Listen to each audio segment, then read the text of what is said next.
Okay, here is the Google Earth and building orientation video.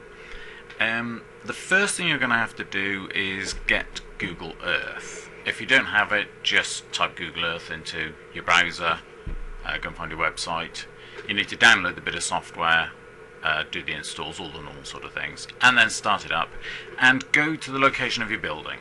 It's fairly straightforward. I won't do a video on it. You just type in your postcode and you'll soon see you can zoom in and zoom nice and close into your building so as you can see it, and then just leave the screen there, open up Google Sketchup, and that's where we'll start.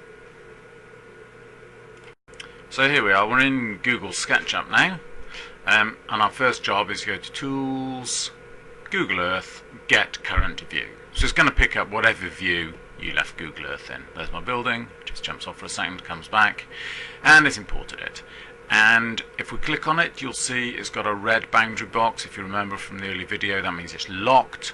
Google's been friendly, it's put it on a new layer and locked it for us so we can't mess it up. So that's all fairly straightforward. So our job now really is just to select all of our geometry. Just drag a box across it, it's all selected. Move tool. I just picked one corner of the building. I'm going to zoom in and just pick the front left hand corner of my building. Click. And the screen's going to jump a bit because the amount of stuff I've got running, I think, but I'm just going to drag up over the image, just move around, and find on the Google image the front left hand corner of my building, which is sort of about there. I'm on the face, so just click, and I've moved it up. I'm going to change tool just so as I don't mess up, as my computer's been a bit slow. Just drag back so as I can see it. Then simply my next job is just to rotate. I'm going to rotate from the same point, the front left hand corner of the building, because that's the one that's in position.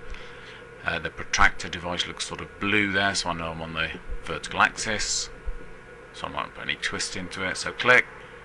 I'm going to go from red axis,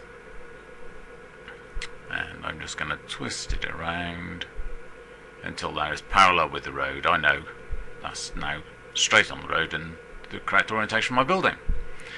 So I can zoom out, and then I can go to Window, Layers, and I'm just going to turn off the Google Earth snapshot. I don't need to see that anymore.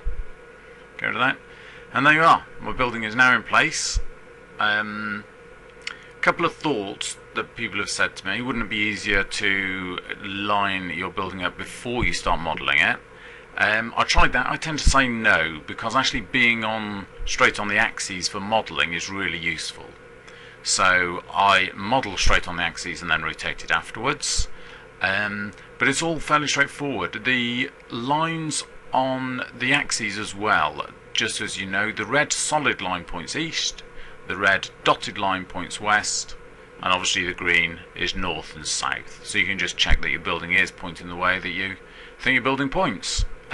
That's that one done. Now it's orientated correctly, we can start thinking about some sun and some shadows. So I'll see you in the next one. Ta-ta.